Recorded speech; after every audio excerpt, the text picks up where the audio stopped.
আসসালামু আলাইকুম সম্মানিত দর্শক, আশা করি সবাই ভালো আছেন। আমিও আল্লাহর রহমতে ভালো আছি। একটি বিশেষ কারণে এই ভিডিওটা করা, সেটা হচ্ছে এখন ডিসেম্বরের শেষ পর্যায়ে এসে গেছে। কিছুদিনের মধ্যেই আমরা নতুন বছরে পদার্পণ করব। সেই নতুন বছরে আপনাদের আপনাদের পরিবারের যে ছোট্ট সদস্যটি আছে, ছোট্টমণি, তাকে ভর্তি করাবেন। এটা নিয়ে নিশ্চয়ই আপনাদের অনেক পরিকল্পনা আছে, তাই না? কেউ হয়তো কোনো কিন্ডারগার্টেনে ভর্তি করাবেন, কেউ মাদ্রাসায়, কেউ প্রাইমারি স্কুলে, কেউ বা কোনো ইংলিশ মিডিয়াম স্কুলে, যে যার মতো ভর্তি করাবেন। তো আমাদের দেশের প্রেক্ষাপটে আমি একজন প্রাইমারি স্কুল টিচার হিসেবে আমি সাজেস্ট করব যে আপনার বাচ্চাকে প্রাইমারি স্কুলে পড়ান। কারণ প্রাইমারি স্কুলে বেশ দক্ষ অভিজ্ঞ শিক্ষকরা আছেন। তাছাড়া সরকারি অনেক রকমের সুযোগ সুবিধা এখানে আছে। তো সেজন্য এবং আমাদের তার সাথে পাশাপাশি আছে তদারকি। আমরা দক্ষ এবং অভিজ্ঞ শিক্ষকরা থাকা সত্ত্বেও আমাদের এসএমসি অর্থাৎ স্কুল ম্যানেজিং কমিটি, এলাকার গণ্যমান্য ব্যক্তিবর্গ, উপজেলা প্রশাসন, জেলা প্রশাসন সহ বিভিন্ন পর্যায়ের তদারকিতে আমরা থাকি। আমরা সবাই মোটামুটি প্রশিক্ষণপ্রাপ্ত। যারা নতুন নিয়োগে আছেন তারা সহসাই প্রশিক্ষণ পেয়ে যাবেন। এছাড়া আমরা যারা পুরনো শিক্ষক আছি, আমাদের তো নির্ধারিত সিএনএড বা ডিপিএড সহ আরও অন্যান্য বিষয়ভিত্তিক আলাদা আলাদা প্রশিক্ষণে প্রশিক্ষিত করা হয়েছে আমাদেরকে।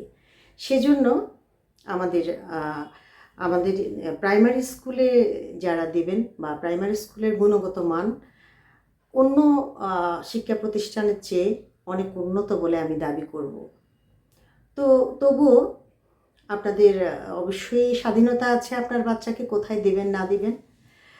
তো আমি অবশ্যই বলবো আপনার শিশুকে প্রাইমারি স্কুলে দেন।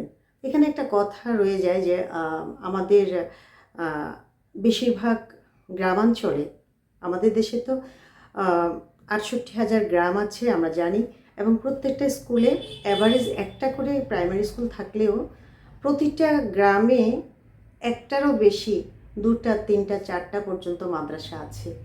সে কারণে মাদ্রাসার শিক্ষকরা আমাদের সম্মানিত অভিভাবকদেরকে বুঝিয়ে পরকালে জান্নাতের কথা বলে তো বাচ্চাকে নিয়ে ভর্তি করাতে অনেকটা বাধ্য করেন, মোটিভেশন দেন যে সাধারণ শিক্ষায় শিক্ষিত হলে মানে এটা পরোক্ষভাবে বোঝানো হয় যে সাধারণ শিক্ষায় শিক্ষিত হলে বাচ্চা ভবিষ্যৎ অন্ধকার বা পরকালটা অন্ধকার, এটা বোঝাতে চায়।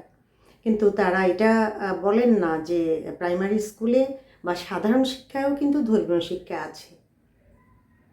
তো আমাদের প্রত্যেকটা শ্রেণীতে 3য় থেকে 5ম শ্রেণী পর্যন্ত আমাদের ধর্মীয় শিক্ষা আছে। সেই ধর্মীয় শিক্ষার ইসলাম ও নৈতিক শিক্ষা, এই বইটা যদি আপনারা দয়া করে কষ্ট করে পড়েন, দেখবেন যে এখানে আমাদের ধর্মীয় বেসিক বিষয়গুলো আছে।